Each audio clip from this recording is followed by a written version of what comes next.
Que nada, buenos días y buenas tardes a todos y todas por sumarse hoy a este webinar que vamos a estar hablando sobre crianza, sobre infancias trans. Como saben, nosotros somos Grow Género y Trabajo, comenzamos con este ciclo de serie de webinars desde que comenzó, creo que la cuarentena desde abril. El otro día estamos haciendo la cuenta con Mile, creo que tenemos 1.800 inscritos en todos los webinars de todas las temáticas, y como vieron, para aquellos que no saben, les cuento, durante el mes de agosto estuvimos trabajando el tema de infancias, entonces comenzamos con un taller, o en realidad una charla que fue sobre crianzas neutras en género, pero después para mutar en lo que fue crianzas no binarias. También tuvimos una presentación sobre un estudio que hicimos nosotros sobre publicidades en canales de niños y niñas. Entonces, bueno, hicimos una reflexión sobre los estereotipos de género y cómo se refuerzan y se construyen desde los medios de comunicación.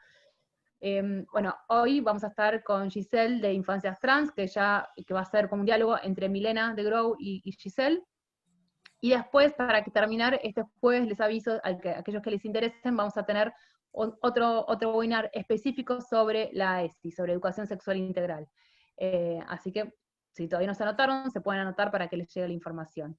Dicho todo esto, como siempre nos acompañará Tamara Kotzeski, que va a estar haciendo la cosecha visual, que después se las vamos a compartir a todos y todas cuando terminemos el webinar.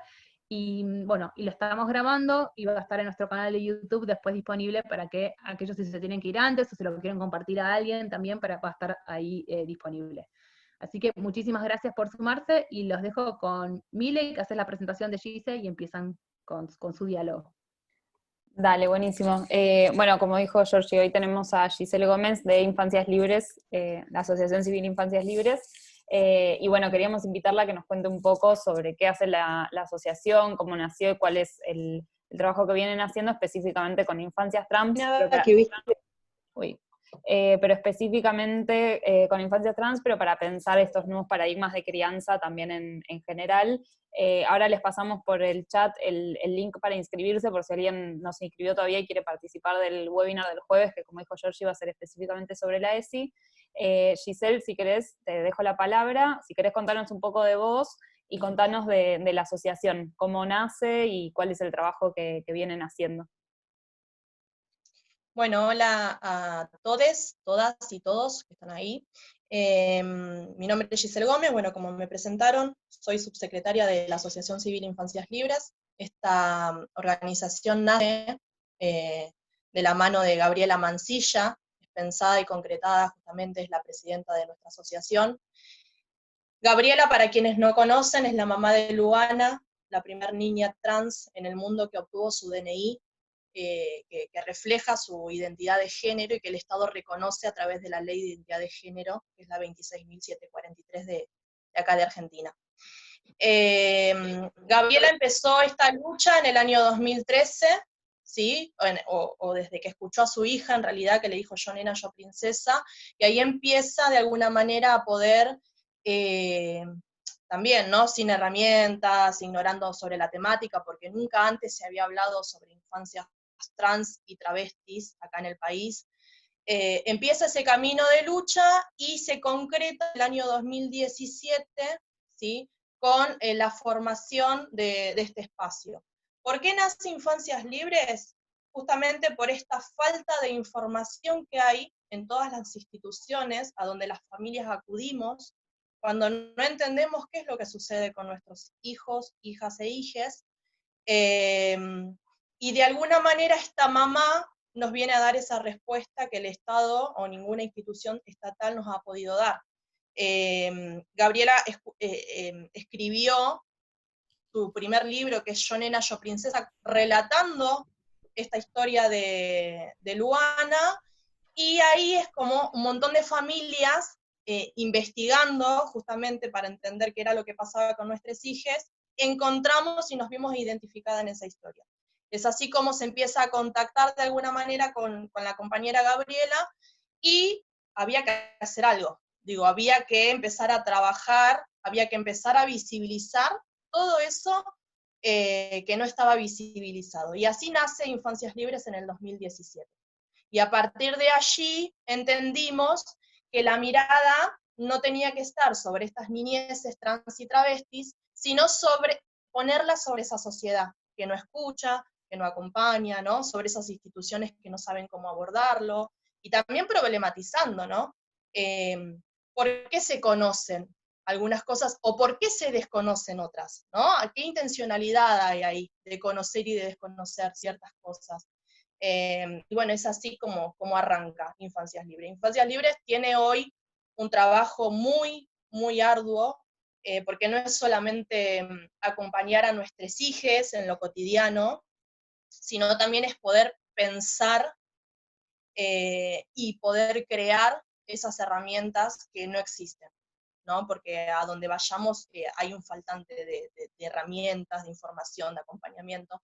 Entonces, empezar a incluso pensar en esa teoría que no existe, ¿no? ¿Y quiénes lo tenemos que pensar? Aquellos que la estamos vivenciando, escuchando a nuestros hijos y a nuestras hijas. Eso me parece que es primordial. Estas infancias no es que no tienen voz, sí, tienen voz y son escuchadas por nosotros y nosotras, y en base a eso empezamos a construir.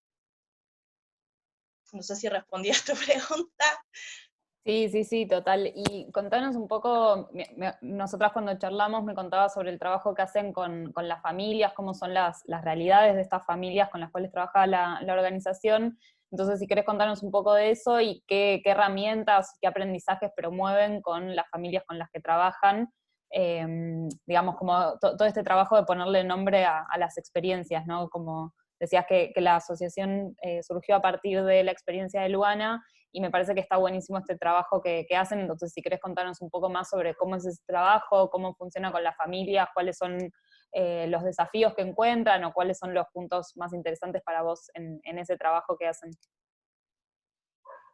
Bueno, en principio, digo, esta experiencia de Luana, que parte con lo que sucedió con Luana, que pone nombre, ¿no?, a lo que es una infancia trans y travesti, eso se colectivizó, digamos, cuando nos empezamos a juntar, entendimos que no era lo que le pasaba a Luana solamente, sino que todas estas experiencias tenían puntos en común, ¿no? Y en base a ese objetivo de poder vislumbrar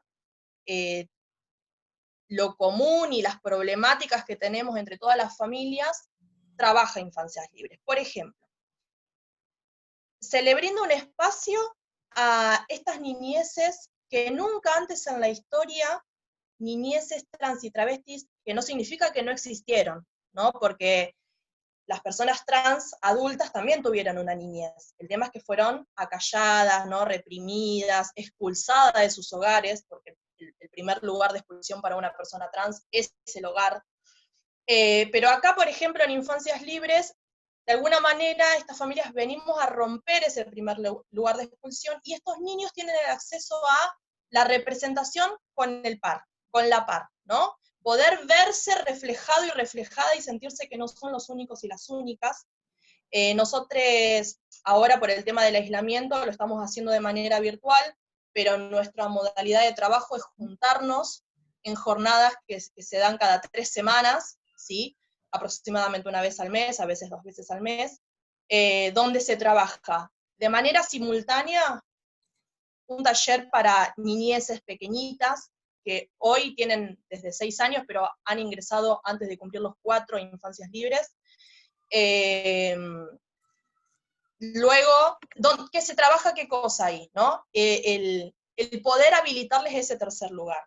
Ni niños ni niñas, ¿no? Ese ser trans o ese ser travesti, ¿sí? Porque entendemos que abrazar su propia identidad, ¿no?, les va a empoderar. Y eso también es una lucha que tenemos con el afuera, ¿no? Pedimos habilitar ese tercer lugar. Eso por un lado. Amarse su cuerpo, entender que no hay cuerpos equivocados, ¿sí? Que nada de malo en ellos, en ellas y en ellas sucede. Después también tenés, obviamente, otro trabajo con respecto a los adolescentes y las adolescentes trans y travestis, ¿no? Con todos los cambios que implica, ¿no? Con todo ese periodo ya que de por sí es complicado, imagínense una adolescencia trans y travesti. Porque incluso la familia puede amar y abrazar y acompañar, pero todo el entorno que rodea social le está diciendo permanentemente, vos no existís. Digo, tu identidad no está legalizada. Sos una normalidad, tenés que normalizar tus corporalidades porque si no, no hay posibilidad. ¿Dónde se visibiliza que hay niñas con pene o niños con vulva, ¿no? Entonces, más allá del amor y del abrazo que puede dar la familia, hay todo un sistema que le está diciendo que lo que le sucede a ellos y a ella está mal. Entonces también hay que trabajar desde ese lugar. Y después, algo muy claro, también es que no se puede acompañar a estos niños y a estas niñas si no trabaja primero la familia. Porque, como decimos, ¿cómo le vamos a poder dar libertad a esos niños y a esas niñas de construirse libremente si nosotros no tuvimos esa libertad? Digo, te terminas replanteando incluso hasta tu propia crianza, ¿no? ¿Cuál fue el deber ser tuyo? ¿Qué cosas pudiste elegir? ¿Qué cosas fueron tus deseos? ¿Qué cosas elegiste genuinamente? ¿O en realidad te dijeron que tenías que elegir eso, ¿no? Hay un montón de cosas que nos tenemos que empezar a desarmar o deconstruir. Todo eso que nos enseñaron, que estas niñeces nos vinieron a mostrar que no era así, ¿no? Porque, o sea, somos padres, somos madres que amamos, pero que también ignorábamos un montón de cosas. Tuvimos que desaprender todas esas cuestiones y trabajar nuestros propios prejuicios. Entonces, no podemos acompañar, nosotros hablamos del amor responsable, ¿no? No es solamente entiendo y digo, bueno, está bien, te respeto tu identidad y te llamo con la O con la A o con la E, sino también en decir, bueno, me tengo que desarmar. Hoy tenemos otra perspectiva, hoy tenemos una mirada transversal, nosotros decimos que tenemos agudizado el oído, tenemos agudizada la vista, ¿no? Permanentemente tenemos esa perspectiva travesti trans, de manera transversal. Por eso cuestionamos tanto este sistema, ¿no? No es algo apartado, no tiene que ser algo apartado, tiene que ser algo transversal a toda nuestra sociedad, a todas nuestras instituciones, a todo nuestro Estado, ¿no? No se puede seguir viendo como un bloque aparte a la diversidad, a la disidencia, a las niñeces trans y travesti, no binarias y las demás identidades. Bajo ese paraguas de diversidades y disidencias existen un montón de identidades que no se visibilizan, ¿no? Entonces, ahí apuntamos, y ese es el trabajo que tenemos en Infancias Libres. También, obviamente, un papel fundamental lo tienen los hermanos y hermanas cisgénero que acompañan a estos niños y a estas niñas, que también tienen que elaborar sus propios prejuicios, pero que también acompañar esos miedos que tienen como hermanos y hermanas que acompañan, ¿no? Y yo creo que nos vinieron a dar libertad, estas niñeces nos vinieron a dar esa libertad que nunca habíamos tenido anteriormente, ¿no? Y esa visión de poder cuestionarlo todo. Es como una filosofía travesti trans, ¿no? Que se nos metió y que estamos cuestionándolo todo. ¿Pero en pos de qué? De construir derechos para todos. O sea, que esos derechos que tienen que ser universales no se transformen en privilegios para quienes sí pueden acceder, ¿no? Cuando faltan estos derechos en un sector que sería el más vulnerado de nuestra sociedad, la población travesti trans sigue teniendo una expectativa de vida de 35 años, y eso es lo que nos desespera a las familias, ¿no? Empezar a trabajar porque estamos desesperadas, porque queremos el cambio ya, porque no podemos esperar ese tiempo que la sociedad y que las instituciones necesitan para procesar los cambios. No, tienen que ser urgentes. Si no son urgentes y si no se atienden de raíz todas estas cuestiones en niños, niñas y niñes, después nuestros hijos van a tener que seguir peleando, como lo hacen hoy las personas adultas, trans y travestis, por políticas reparatorias. Y eso es lo que no queremos. Queremos que accedan a los derechos como todas las personas acceden, digamos, ¿no? Sí, totalmente, es re fuerte escucharte. Te leo algunos comentarios que hay por el chat y una pregunta, y seguimos con digamos, con estas pregunta y respuesta. Lu nos dice el derecho de poder elegir quiénes quieren ser, y Mauri nos hace una pregunta, dice que es muy interesante lo que estás contando, y que le gustaría preguntarte sobre el cómo trabajan con todo lo referido a una reconstrucción de las representaciones identitarias con las niñas. Y después, bueno, Alice dice, efectivamente el principal agente socializador es la familia, nos han introyectado lo que una niña o niño deben ser bajo estereotipos y roles determinados. De construir lo aprendido requiere de aceptación propia para aceptar la diversidad bajo un trato igualitario y equitativo.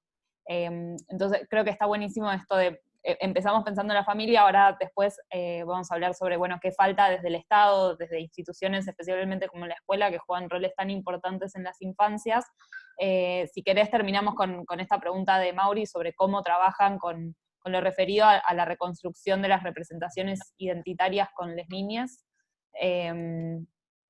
Contanos un poco sobre eso, cómo, a mí lo que me interesa es saber bien cómo funciona esta deconstrucción de mandatos. Creo que es re interesante esto que decís de replantearse lo que una como madre o como padre aprendió en esta educación tan estereotipada y tan binaria que las personas adultas tuvimos, y cómo funciona esa deconstrucción más allá del hecho en particular de tener un hijo, una hija, un hijo trans. Primero, ante el primer comentario, está bueno también ponerlo y aclararlo, que incluso es algo que se piensa, y lo he pensado también, ¿no? Elegir quién quieren ser. Digo, la identidad de género no se elige. Eso como aclararlo también, porque el lenguaje es muy importante. Si estas niñeces no eligen quién quieren ser, o las personas trans y travestis no eligen que querían ser trans y travestis, ¿no?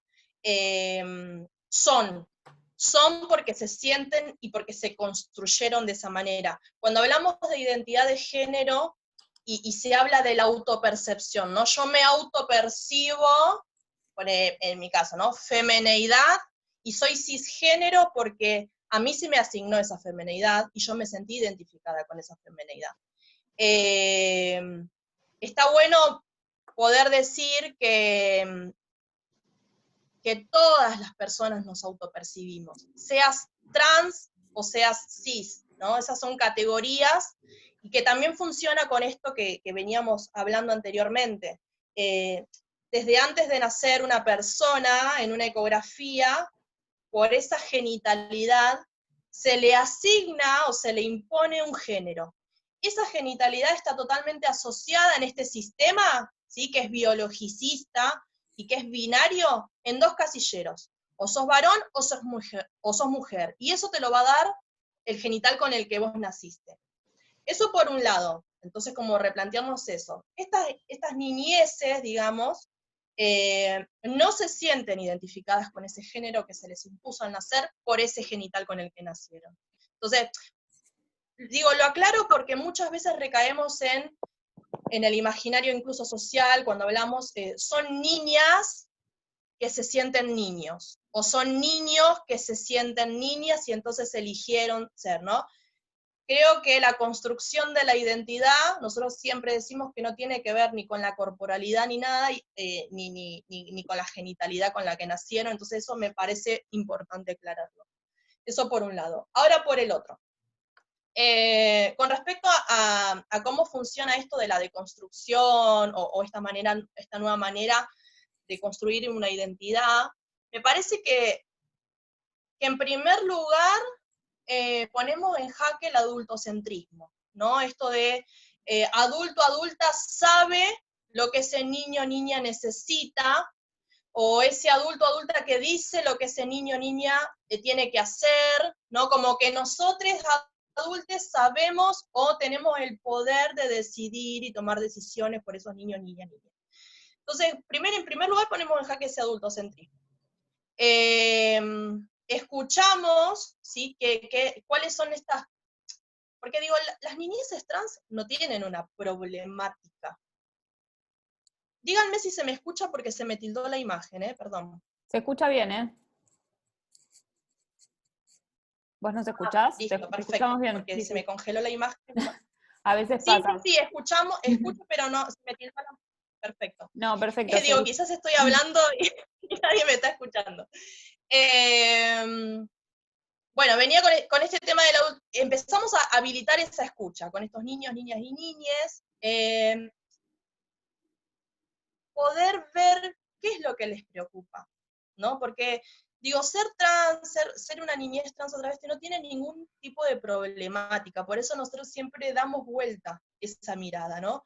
No hay que saber o ver a ese niño o niña, sino verme a mí. Nosotros siempre damos vuelta a esa pregunta, ¿no? ¿Qué te pasa a vos? ¿Qué le pasa a la sociedad con esa corporalidad?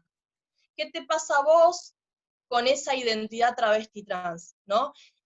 Incluso cuando empatizás con estas niñeces, que no se le nota que son trans, porque hoy pasan desapercibidas, por ejemplo en las instituciones, en el hogar, en el barrio, lo que sea, hoy empatizamos con estas niñeces. Ahora, ¿qué pasa cuando estas niñeces crecen, no?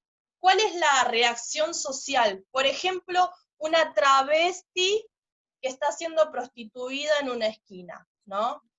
¿Cuál es la reacción social que tiene la gente a la hora de acercarse? ¿Empatiza de la misma manera? Bueno, todas estas cuestiones analizamos y me parece que tiene que ver con eso, habilitarles a estos niños y a estas niñas se les habla muy claro. Ustedes no son el problema lo tiene la sociedad que no entiende. El problema lo tiene la maestra o el médico que te patologiza, ¿no? O ese psicólogo que tal cosa, ¿no? Ustedes no son el problema. Sus cuerpos no son el problema, ¿sí? Desde ese lugar, ¿no? Y por eso habilitamos ese tercer lugar. Hay niñeces hoy, por eso les digo, los cambios tienen que ser ya más allá de salvar vidas, estas niñeces van a pasarnos por encima, porque la tienen recontra remil clara. Incluso niñeces que entienden y están orgullosas y se reivindican como travestis. Acá la palabra travesti muchas veces, la palabra muchas veces se utiliza como un término peyorativo, ¿sí? Y acá hay un movimiento de travestis en Argentina que reivindican como lucha, ¿no? Esto ni varón ni mujer, travesti, es ese tercer lugar. Y ese tercer lugar se les habilita a estas niñeces. Ahora, hay una realidad también, clara. En Infancias Libres tenemos un microclima, le llamamos nosotros, ¿no? Es un microclima de amor, de acompañamiento, de no patologización, de orgullo. En la familia tratamos de hacer lo mismo, ¿no? En esas 3 semanas que salen de Infancias Libres y que no nos vemos, en la familia empezamos a reforzar eso, pero después estas niñeces tienen que empezar a ir a otros espacios y es ahí donde nos se acompaña. Y entonces es contraproducente, porque quizás lo que a nosotros nos tarda un montón en empezar a empoderar a estos niños y a estas niñas, con un comentario, por ejemplo, de un docente o de una docente, tiró, digamos, retrocedimos 10 casilleros para atrás. Entonces también ahí, por eso tiene que ser como un laburo conjunto, incluso social, ¿no? Sí, totalmente. Te leo, hay mucha actividad en el chat. Te leo primero una pregunta que había quedado de antes y después hay como un intercambio también sobre esta cuestión del binario varón-mujer o esta tercera posición. Pero te leo primero la pregunta, está como Pointer Argentina, no sé el nombre de la persona, pero pregunta sobre la hormonización, dice que yo no sé mucho al respecto, pero siempre pienso que es muy complejo. La psiquis de un niño puede tomar semejante decisión de intervenir su cuerpo, y dice que piensa lo mismo al respecto de otras prácticas, como por ejemplo ponerle aritos a las nenas, o cortarle el prepucio a los nenes en la religión judía. Creo que está bueno esta pregunta en relación a lo que decías de complejizar y problematizar este sistema adultocentrista, que me parece que esta problematización va muy de la mano con la problematización del sistema binario. Entonces, no sé si Perdonen, querías... Sí. Mile y Giselle, justo Gabriela, que está también en Mansilla, dijo, las menores de 16 años no reciben hormonas, sino bloqueos de la pubertad, es diferente a la hormonización. Digo, aclaro ese último comentario para ya te dejamos, Giselle, a que respondas vos. Sí, igualmente una de las problematizaciones que hace Infancias Libres tiene que ver con esto. Estamos en contra de este sistema, ¿sí? Que de alguna manera lee permanente cuerpos, justamente binariamente, y que tiende a exigir la normalización. Nosotros como familia, ¿por qué trabajamos esto de amarse ese cuerpo? Ese cuerpo no tiene nada de malo, esa genitalidad no define tu identidad. Justamente tiene que ver con esto, porque entendemos, ¿sí?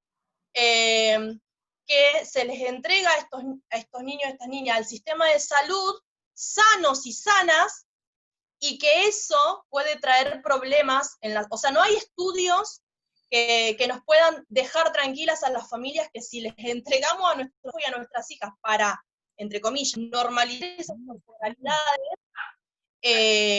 nos las devuelvan sanos y salvas como ingresaron, digamos, ¿no? Nosotros siempre hablamos de los bloqueos de la pubertad, como decía ahí la compañera, porque trabajamos con menores de edad. Los niños y las niñas no son sometidos a hormonizaciones, ni siquiera a cirugías, y está bueno aclararlo esto, porque a veces hay como ciertos sectores que empiezan a tener este discurso de decir cómo van a intervenirlos quirúrgicamente a los niños, a las niñas, y si se arrepienten cuando sean... No, los niños y las niñas no se hormonizan, pero sí tienen que, antes justamente del desarrollo puberal, ¿sí? Empezar a hacer un montón de estudios y un montón de bloqueos justamente de la pubertad, pero que traen un montón de consecuencias para la salud, ¿sí? Entre ellas la descalcificación, ¿sí? Entre ellas, por ejemplo, una masculinidad trans que puede menstruar, se le corta la menstruación. Digo, nosotros justamente también ponemos en jaque eso. ¿Qué es lo que sucede con un varón trans que no puede menstruar? Pero esta sociedad dice que los varones no menstruan, por eso no tiene que menstruar, ¿no? ¿Por qué una niña trans no puede tener barba, ¿no? O sea, ponemos en jaque todas estas cuestiones. Si es una femineidad y si es una masculinidad, ¿qué lo hace? ¿La barba? Pero todo esto, estas representaciones están permanentemente sociabilizadas, digamos, ¿no? Tiene mano de hombre, tiene cuerpo de hombre, ¡ay, no se parece! ¿No? Pareces una mujer. Todos estos comentarios están permanentemente. Incluso cuando entendemos que se habla o se entiende, incluso de compañeras que quizás entienden el tema de las diversidades y disidencias y cosas por el estilo, te lo hablan como un bloque aparte, o sea, no tienen esa mirada transversal, es lo normal, o lo de acá, y lo otro, ¿no? O entiendo cuál es tu identidad y te respeto, pero después digo que te estoy hablando, no sé, de genitalidades o de corporalidades de hombres y de mujeres. Digo, permanentemente estos discursos, por eso también hay que ser muy precavidos y precavidas con el lenguaje que utilizamos, ¿no? A la hora de pensar, si entendemos que la identidad de género es una construcción social, entonces, ¿por qué la seguimos atando a una corporalidad o a una genitalidad? O a un aspecto, ¿no? A un aspecto de la corporalidad, como tener barba, como tener la voz gruesa, como tener una nuez, ¿no? Podemos entender que la identidad de género es una construcción social y que nada tiene que ver con esa corporalidad. Sí, quizás sí, pero todo el entorno y toda la sociedad y el Estado no genera políticas públicas, por ejemplo, educativas, habilitando esas identidades. Si yo no veo esas identidades, no las legalizo, no las puedo vislumbrar, entonces no están legalizadas en ningún lado. No tienen entidad. Se habla de lo travesti y lo trans como lo otro, ¿no? Y es lo que pasa. Sí, sí, total, ¿no? Es como esta cosa de, bueno, por que no se note. Creo que también tiene que ver mucho con esto que decías de problematizar un sistema binario en el cual mucha gente termina diciendo como, bueno, si vas a ser trans, ok, pero que no se note, encaja en este cuerpo femenino o en este cuerpo masculino. Leo un comentario... Para no incomodar. ¿Cómo? Para no Claro, para incomodar, no... ¿no? Totalmente, esto, digo, Para no que yo incomodar no me a la entere. sociedad. Claro. Exactamente. Exacto, leo un comentario de Pau que había quedado de hace un par de minutos que dice, como persona trans quiero aclarar que no toda la población trans hay gente fuera del binario varón-mujer, diría que la mitad de la población trans son hombres y mujeres trans, otra mitad de la población trans se ubica fuera del binario, travestis y no binarias. Las travestis se reconocen en los pronombres femeninos, les no binarias somos les únicas que preferimos los pronombres diferentes a él o ella, no somos una identidad uniforme, tenemos tanta variedad como la que existe entre las personas cis.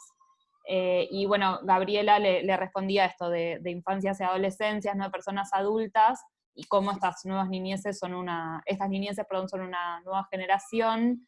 Y Pau dice también que más que los genitales, lo que más nos molesta y pone en riesgo nuestras vidas son los caracteres sexuales secundarios, pechos, barba y la expresión de género masculina, femenina, que creo que era un poco lo que estábamos hablando recién. Adecuar nuestros cuerpos a cómo nos queremos ver es fundamental para nosotros. Y acá, perdón, Mónica, sobre lo que decías de... No, perdón, Malu agradece los comentarios sobre lo que preguntaba de hormonización, y Mónica dice, soy mamá de un hijo varón trans, y acá en Mardel no se respeta la ley de género, tuve que denunciar al colegio donde iba porque no respetaban su identidad, que tuvo que denunciar ante Derechos Humanos. Logré su rectificación de la partida de nacimiento después de 10 meses y 56 movimientos de expediente, tanto desgaste y angustia, pero ahí tenemos DNI y sigo abrazando la lucha por más derechos e inclusión. Si querés aprovecho este comentario de Mónica para pasar a preguntarte y a que nos cuentes un poco sobre qué ves vos que falta a nivel estatal y a nivel social y específicamente a nivel escolar, que es de las instituciones más importantes que transita una persona en su infancia. Sí, quizás arrancar con el tema del DNI, que no, digo, la ley de identidad de género es maravillosa, nosotros siempre agradecemos la lucha travesti y trans, del colectivo travesti trans, justamente por haberla empujado y conseguido, ¿no? Y porque pensaron en las niñeces. Sabemos que en otros países las niñeces trans y travestis no tienen esa suerte de poder rectificar y poder tener su DNI acorde a su identidad de género. Pero entendimos que justamente no termina ahí, digamos, la lucha con el DNI es como la primera lucha que se gana, ¿no? Cuando obtienen y que el Estado de alguna manera reconoce esa identidad de manera legal, ahí arranca todo lo otro, ¿no? Y concuerdo con la compañera que decía, ¿no? Esto de las instituciones educativas, las instituciones de salud, qué es lo que sucede. Por otro lado, cuando nosotros, me quedé con, ahora prosigo con eso, esto de cuando nosotros hablamos del tercer lugar, ¿sí? Del no sistema binario, lo entendemos, nosotros estamos hablando de la identidad travesti que sí está por fuera del binario, y que hay un montón de niñeces de 6 años, ¿sí? De 5 años, que se reivindican como travita, y que no quieren ese sistema binario, y que hoy en la actualidad las niñeces no tienen ninguna problemática con su corporalidad, ¿sí? Y que se aman y que entienden que existen las niñas con pene y reivindican sus genitales y no tienen ningún tipo de problemática. Ahora, ¿qué sucede? Nosotros no cuestionamos a las personas que sí necesitan hacer esas modificaciones corporales u hormonizarse. No estamos en contra de las personas que se hormonizan o que se van a hacer alguna cirugía o lo que sea, sino que estamos cuestionando ese sistema que obliga a adecuar esos cuerpos. Porque si mi hija hoy tiene 6 años y se ama tal cual es, y a los 15 años o a los 20 años empieza a tener problemáticas con amarse a sí misma, es porque toda esta sociedad y todo este sistema le dijo que su corporalidad estaba mal. Y si tiene ese deseo de querer adecuarse, porque para mí la palabra adecuarse me da bronca hablar de adecuarse, digo, quiere decir que hay algo que está mal. Y ese es el mensaje que nosotros no les estamos dando a nuestros hijos. No hay nada de malo en ello. Entonces, si lo entienden ahora, pero llega la adolescencia y empiezan a tener conflictos con su corporalidad, es porque este sistema, así como está, no sirve. Les dijo que estaba mal, que tenían que adecuarse a esas corporalidades, y que seguramente si lo necesitan hacer por su salud psíquica, les vamos a acompañar como les acompañamos hasta ahora. Pero sin embargo, entendemos que no es un deseo genuino, porque hoy se están amando. Eso por un lado. Y con respecto a las problemáticas, me parece que la gran problemática que hay, y a la vez el gran desafío que tenemos de poder modificar, ¿sí?, para poder construir, es el sistema educativo. Lo creemos una herramienta de transformación social, y me parece que el sistema educativo es quien va a poder abrir ese camino para la transformación cultural, ¿no? Hoy necesitamos cambiar ese paradigma cultural. Las leyes las tenemos.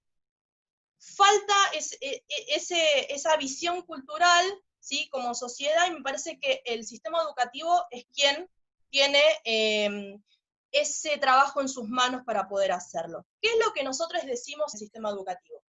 Nuestros hijos y nuestras hijas, nuestros hijes, no existen, ¿sí? Es como que cuando vos vas a la escuela, primero muchas familias tenemos que ir con la ley de identidad de género en la mano y decirles que en su artículo 12 establece el trato digno, y por más que esa niñez no tenga el cambio registral, tiene que ser anotada y respetada, ¿no?, con su identidad de género. La escuela permanentemente, cuando le hablas de ley nacional, muchas veces, bueno, te dicen, sí, está bien, te lo anoto. Ahora, ¿queda ahí el trabajo que tiene que hacer el sistema educativo? No, por supuesto que no. Porque no es solamente respetarle el pronombre por el cual ese niño o niña desea ser nombrado, sino que también es romper con esa estructura que permanentemente justamente separan dos desde el jardín de infantes, y ahí pasando por todos los sistemas, por todos los estados del sistema educativo, varón, mujer, nena, nene. Digo, una directora, un director o una docente se agarra de los pelos preguntando, la problemática de ellos es ¿a qué baño va a ir ese niño, niña, niñe? ¿No? Y nosotros decimos, y bueno, ¿a qué baño va a ir? Al baño que desee ir. Y ustedes van a tener que asegurarles la seguridad, porque también hay una gran problemática ahí. Si vos no estás trabajando con esos niños y niñas que acompañan a esa niñez trans, seguramente que va a causar un montón de problemáticas, entre ellas la discriminación, el bullying, el abuso. Si hay una corporalidad, y cuando digo abuso en un baño, por ejemplo, ¿no? Porque esos niños y esas niñas, ¿sí?, que seguramente vienen con conductas abusivas ya de sus propios hogares y demás, no entienden cómo puede haber una posibilidad de que exista una niña con pene o un niño con vulva, ¿no? Esos niños y esas niñas, ¿pero por qué? ¿Por qué no entienden eso? Porque no se habilitó ningún espacio. Porque primero que tenemos que renegar para que se dé una educación sexual integral, siendo una ley desde el año 2006. Pero segundo, si es que conseguimos que se dé, o que se dé de manera transversal, como debería ser la educación sexual integral, no están habilitadas las corporalidades trans y travestis ahí, ¿no? O de demás identidades, no están habilitadas. Y esa es una gran problemática, porque genera un morbo también, ¿no? Es como que permanentemente nuestras hijas y nuestras hijas tienen que tener los genitales sobre la mesa y mostrando, ¿no? A ver qué es lo que están haciendo con eso. No, pero a la vez tenés que estar visibilizando, sin exponer a ese niño, niña, niñe, visibilizar sus corporalidades, pero sobre todo sus identidades. Porque no solamente, yo siempre digo lo mismo, no va a convertir a nadie en lo que no es, pero sí va a habilitar ese respeto, y sí va a generar una sociedad más respetuosa, ¿sí?, más abarcativa. No utilizamos la palabra inclusión porque nos parece horrible, porque la inclusión es que el sistema quede así como está, incluyo a lo otro que es distinto a mí. No, nosotros queremos que vengan, que las niñeces trans y travestis estén dentro del sistema, pero construyendo algo nuevo. ¿Sí? Porque así como está este sistema fracasó, como lo dicen un montón de travestis de trans, este sistema, Marlene Guayar, ¿no? Este sistema fracasó. Somos un fracaso como sociedad. Y esta perspectiva nos hace pensar que con esas niñeces adentro de los organismos estatales, instituciones educativas de salud, lo que sea, van a construir cosas nuevas. Obviamente que acompañándoles, pero tiene que ver con esto. Ese sistema, yo creo que tiene que ver con incluso, es ¿qué me pasa a mí? Siempre la pregunta es esa, ¿qué me pasa a mí con lo trans y con lo travesti? Cuando vos le vas a plantear a la escuela, va a poner en juego los prejuicios que traiga ese docente, esa directora, qué ideologías, no sé, religiosas tiene esa persona, porque más allá de que sean escuelas laicas, públicas y demás, se ponen en juego un montón de cuestiones, ¿sí? Y que sin trabajar, así como yo te decía hoy, no podemos acompañar responsablemente a una niña de trans si no pongo yo esto de la deconstrucción o desarmar estos prejuicios que tengo. Pasa lo mismo en el sistema educativo. Yo puedo ir a hablar a una escuela o se puede dar una charla, pero si no te pasa por el cuerpo, si no sentís esa necesidad de urgencia, si no sentís que estos niños y estas niñas tienen que pasar esa expectativa de vida de 35 años, si no te sentís responsable como sociedad. Porque cuando yo acompaño a mi hija, me siento responsable, porque anteriormente vi un montón de travestis y de trans siendo prostituidas en una esquina y nunca me pregunté por qué. Y hoy, que soy activista justamente por tener una hija trans, me doy cuenta de que es el camino que le da el Estado a esas travestis, a esas trans, ¿no? Porque no tienen posibilidades, porque fueron expulsadas del hogar, porque fueron expulsadas del sistema educativo, porque no acceden a un trabajo. Entonces, todas esas cuestiones me parece que es lo que nosotros vamos a interpelar cuando vamos a hablar al sistema educativo, y muchas veces dicen, bueno, hay otras urgencias, ¿no? Hay pobreza, bueno, también pasa con estos niños y estas niñas. No, porque ninguna población tiene una expectativa de vida tan baja. Entonces, el cambio tiene que ser ya, tiene que ser urgente. Yo tuve que reconocer como feminidad cisgénero que tengo privilegios al lado de mi hija. Y en base a eso empecé a construir. Entonces, si yo, a ver, siempre decimos, o sos responsable por acción, o sos responsable por omisión. Si no haces nada para que esto no cambie, sos tan responsable como aquel que violenta, que caga palo, que mata, que viola, sos tan responsable, o como ese Estado que no hace nada, ¿no? Eso por un lado en el sistema educativo. Y después sí. No, pero un minuto te tengo nada más, y mientras le doy tiempo a Mile que mire todos los chats, porque también, como dice ella, está explotando. Hay una el chat. actividad interesante, sí. Pero me parecía súper interesante, quería rescatar un par de cosas que dijiste. Nada, esto, es decir, este sistema que tenemos de creencias y que da, y que valora de determinada manera determinados cuerpos y determinadas identidades y también determinadas orientaciones sexuales, ¿no? Entonces, como decías vos, cómo nos apela a que cada uno podamos reconocer nuestros propios privilegios para después entender desde ese lugar qué es lo que pasa hacia los demás.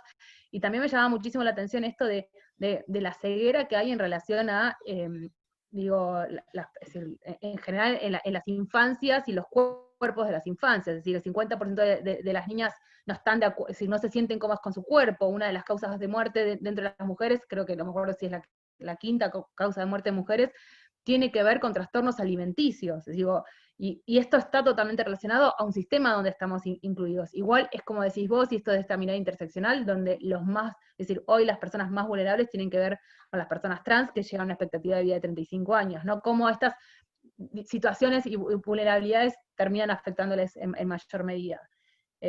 Nunca había escuchado esta idea que traías o que traen ustedes sobre el amor responsable, y me parece maravilloso también para asumirlo desde, es decir, reconocer el amor, pero también es qué hago con eso, ¿no? Esa movida. Y bueno, se armó todo un debate en el chat que ahora Mile te puede contar sobre el tema del deseo, si los adolescentes es un deseo genuino o no, el tema de la modificación de sus cuerpos, y estoy totalmente de acuerdo con lo que planteaba por ahí Gabriela también. En tanto es muy difícil poder, hasta nosotros como adultos, como considerar hasta qué medida nuestras decisiones fueron totalmente libres cuando vivimos en un sistema que nos dice qué es lo que tenemos que hacer, ¿no? Entonces, creo que ahí está el poder de la desconstrucción, es entender hasta qué punto eso es realmente libre o no, o las decisiones que hemos tenido. ¿Somos feminidades cis porque no nos quedó otra cosa, o era tan fuerte también y heterosexuales, ¿no? O era tan fuerte el mandato que no hubo otra opción en nosotros. Digo, eso también creo que es como para repreguntar. Es que eso es lo que nos vivimos preguntando nosotros, las personas que acompañamos a estas niñeces, digo, partimos de esa base. ¿Con qué jugué, no? ¿Jugué con lo que me gustaba o jugué con lo que me impusieron? Me gustaban los colores que eran destinados a las niñas porque por un deseo genuino o porque me lo imponían, porque no tenía posibilidad de elección. Estas niñeces tienen otras posibilidades. Estas niñeces, vos que hablabas de sexualidad, de orientación y demás, estas niñeces se construyen, por eso les digo que nos van a pasar por encima, se construyen como feminidades travestis lesbianas, por ejemplo, masculinidades trans gays, ¿no? O sea, que está todo interrelacionado y que no es entender solamente, pero porque eso, ¿saben qué pasa? Lo vemos desde nuestra lógica cisgénero y desde nuestra lógica con las que nos criaron. Varón, mujer, heterosexuales, la presunción de la heterosexualidad obligatoria, ¿no? Como único camino. Y al habilitarles esta libertad a estos niños y a estas niñas, vienen a romper con todas estas cuestiones. Eso por un lado. Ahora, por el otro, nosotros ponemos el concepto de amor responsable, pero también el de crianza colectiva. Y el de crianza colectiva tiene que ver con esto justamente, ¿no? Con que no es solamente nuestra responsabilidad lo que le pase a nuestros hijos y a nuestras hijas, ¿sí? Si bien somos las familias, padres y madres responsables, nuestros hijos van a ir a la escuela y van a ser responsables de la escuela, de esa docente, de esos directivos, ¿no? Nuestros hijos van a salir a la sociedad y va a ser responsabilidad de la sociedad de lo que pase con nuestros hijos y nuestras hijas, ¿no? O sea, esa crianza colectiva tiene que ver con esto, es responsabilizar a todos de lo que le pase a nuestros hijos y a nuestras hijas. Nosotros estamos responsabilizando, nos hacemos cargo de nuestra parte, por supuesto, de la suerte con la que corran nuestros hijos y de nuestras hijas, porque vuelvo a repetir, por más que acompañemos a estas niñeces, no están exentas de que las maten, no están exentas de quedar fuera del sistema educativo, como existen, hay niñeces de infancias libres en primaria que están escolarizadas porque no resisten el sistema educativo.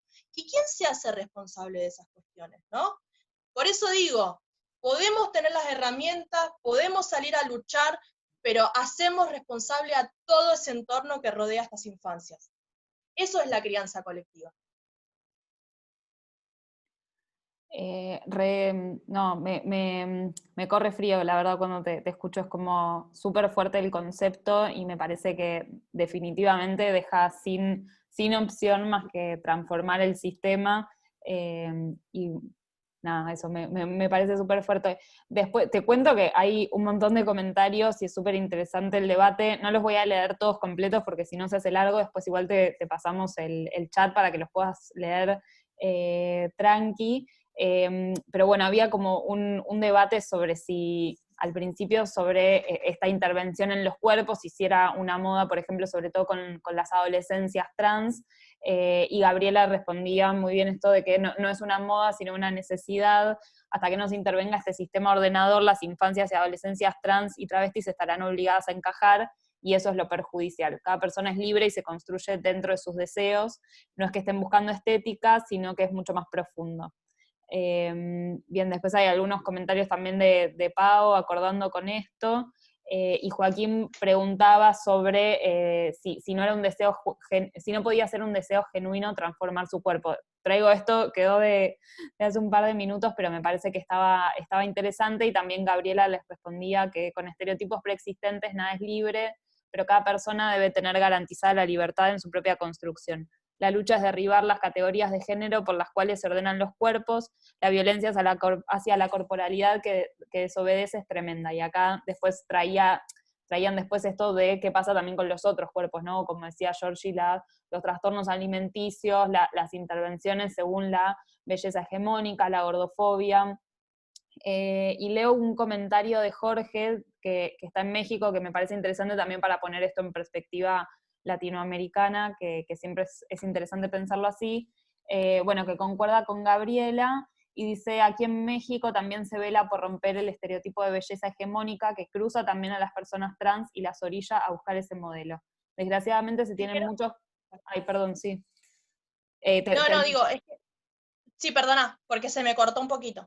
Ah, no, decía que Jorge nos deja un comentario, él está en México, y digo que traigo este mensaje solo porque me parece interesante también poner en perspectiva latinoamericana. Dice que en México también se lucha por romper el estereotipo de belleza, pero que desgraciadamente se tienen muchos casos de chicas trans que terminan inyectándose aceite de cocina en el cuerpo para tener cuerpos esculturales con todos los riesgos evidentes para la salud, combinando con algunas otras cuestiones como trastornos alimenticios y lo que mencionan.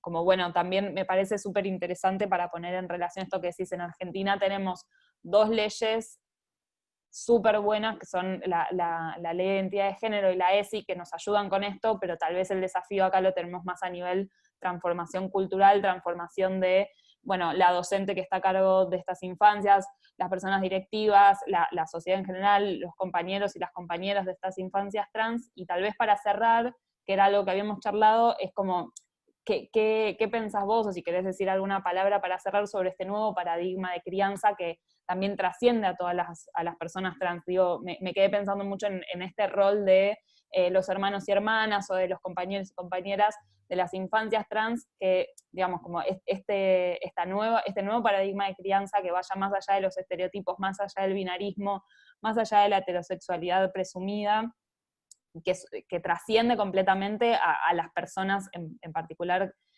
a las personas trans. Entonces, bueno, eso sí, si querías decir algo para cerrar, de nuevo... Sí, yo, en principio, decir que, perdón, no se puede ver lo travesti y lo trans separado de todas las otras problemáticas. Digo, cuando hablamos de los cuerpos gordes, ¿no? Cuando hablamos de la pobreza, cuando hablamos de un montón de cuestiones, no se puede separar lo travesti y lo trans, ¿no? Porque la persona trans o travesti también tiene todas estas problemáticas agudizadas por su identidad de género incluso, ¿no?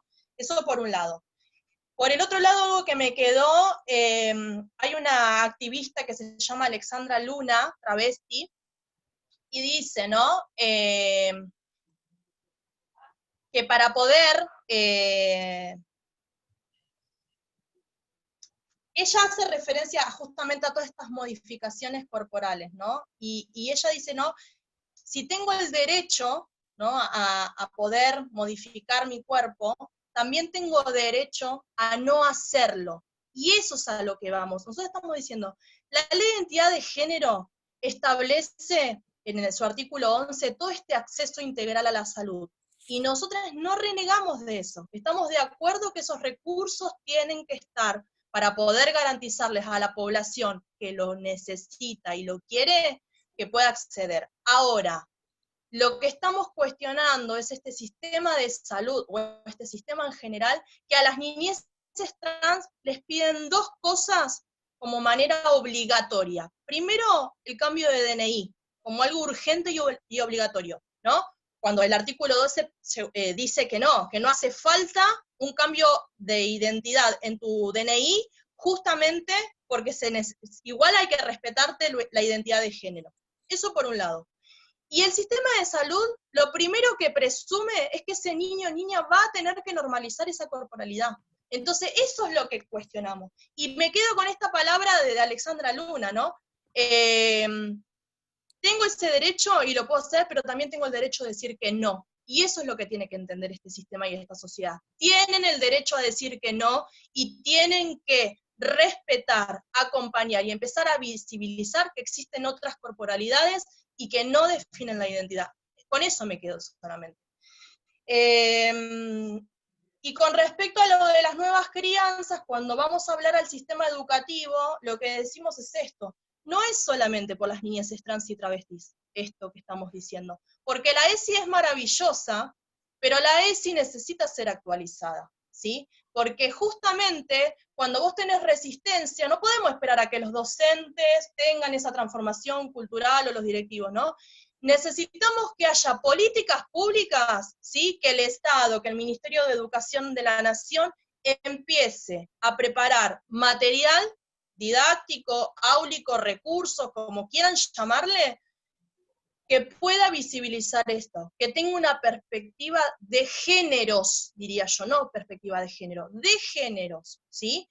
Que pueda visibilizar todas estas identidades, estas corporalidades, y que sea un material bajado a nivel nacional, donde los docentes y las docentes, obviamente que paralelamente con una actualización de la educación sexual integral, no haya resistencia alguna, porque tengan que hacerlo y cumplimentarlo como corresponde. Eso es lo que estamos exigiendo. Problematizamos esto.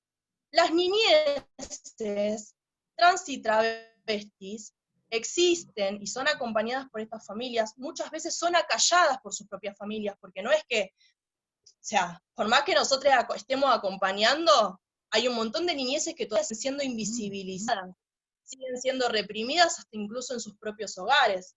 Entonces, el sistema educativo ahí es clave, para ser mediador entre esa niñez que todavía no puede ser libremente, o que no puede asumir su identidad porque no la dejan, y esa familia que no entiende. Tiene un papel fundamental el sistema educativo. Cuando nosotros decimos, bueno, las escuelas dicen, bueno, no, pero acá no hay una infancia trans. No sabés si hay una infancia trans. No te lo puedo decir, porque ese contexto no se habilitó para poder expresarse. Porque quizás lo dijo alguna vez en la casa y la cagaron a palo, ¿no? Entonces, me parece que ahí habilitar eso, y tampoco es exclusivo para las niñeces trans y travestis o de demás identidades, es para todas las infancias. Crecer libremente, pudiendo elegir, no va a transformar a los niños y a las niñas en trans, travestis, no binarias, etcétera, etcétera, etcétera, ¿no? Va a forjar una sociedad más igualitaria, que me parece que tiene que ver con eso que queremos construir todos, ¿no? Una sociedad equitativa, igualitaria, con igualdad de oportunidades, una sociedad menos violenta, ¿no? Masculinidades que dejen de violentar a las feminidades u otras identidades, ¿no? Es como ampliar todo ese paradigma en cuanto a las crianzas libres, en cuanto a la educación, que quizás no la reciban en su hogar, pero que en el sistema educativo les pueden mostrar que existen otras posibilidades, y eso va a forjar, o es en pos de generar una sociedad mejor, ¿no? Como dice Susie Shock, no queremos ser esta humanidad, ¿no? Y en eso me parece que va a construir. Creo que trabajar con los niños, niñas y niñes de todas las modalidades, nivel inicial, primaria, secundaria, incluso terciario o universitario, ¿no? Donde se forman formadores de formadores, ¿no? Los profesionales, entre comillas, me parece que tiene que estar con toda esta perspectiva, porque va a generar una sociedad más igualitaria, y porque no queremos pedir más, o sea, no sabemos, no queremos rogar más a nadie, que nuestras hijas y nuestras hijas se tienen que morir de viejos y de viejas. Quiero que mi hija muera, quiero que los niños y las niñas de infancia libre mueran de viejos y viejas habiendo tenido una vida digna de ser vivida, ¿no? Pudiendo acceder a todas las cosas. Queremos que sean felices. Queremos que puedan cumplir sus sueños, que puedan desear como lo hacen todas las niñeces. Y me parece que eso ya no tiene que estar en discusión. Me parece que eso ya se tiene que poner a trabajar para poder lograrlo, ¿no? Las leyes de protección a la niñez no incluyen a las infancias trans y travestis, por ejemplo, ¿no? Nadie está velando por ese derecho. Los servicios de protección a la niñez no llaman a las familias de esas niñeces que no están siendo respetadas en sus identidades, por ejemplo. Entonces me parece que tenemos que empezar a trabajar desde ahí, ¿no? Bueno, nada, me quedo con eso. Buenísimo. Ay, Giselle, gracias. Clarísimo y súper fuerte este último mensaje tan simple y tan fuerte de queremos que nuestros hijos se mueran de viejos, que puedan ser felices. Hay un montón de comentarios agradeciéndote por la claridad y por el espacio. Gabriela comentaba algo más sobre el sistema de salud, creo que amerita un webinar específico para hablar del acceso a la salud de las personas trans y travestis, lo dejaremos para otro momento. También gracias, Gabriela, por sumarte, un honor tenerte en el chat. Si quieren, les voy a mostrar, antes de cerrar, el dibujo de Tamara, y bueno, si alguien más tiene alguna pregunta, puede dejarla también por el chat, se las pasamos a Giselle y a Gabriela, y después se las respondemos, así no tomamos más tiempo del que teníamos. Ahí está el dibujo de Tamara, hermoso como siempre, gracias Tami. Y bueno, no sé si... Solamente una cosa, Mile, si Dale. alguien no está anotado en nuestro formulario, que deje su mail, así le hacemos llegar el video, los contactos de Giselle y de la organización de Infancias Libres, bueno, y obviamente la cosecha visual. Pero bueno, creo que hoy todos aprendimos en este espacio, hoy todas y todos aprendimos. La verdad que mil gracias por el tiempo que nos dedicaste, por la claridad. Yo te estaba escuchando y digo, quiero volver a hacer el webinar que hicimos sobre representaciones en las publicidades, pero cambiarlo y empezando contando el impacto que tiene en las infancias, ¿no? Como decir, cómo podemos también cada uno y cada una de nuestros lugares empezar a traer esta temática y problematizarla, ¿no? Y ponerla en el lugar de prioridad que requiere. Así que, nada, quiero decir eso y muchas gracias por sumarse. Buenísimo. Bueno, gracias a todos y todas por participar.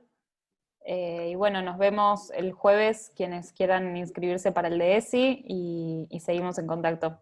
Gracias de nuevo, Giselle y Gabriela. Hasta luego. Bueno, gracias a ustedes por visibilizar también las Buenísimo. experiencias. Chao. Chao, gracias.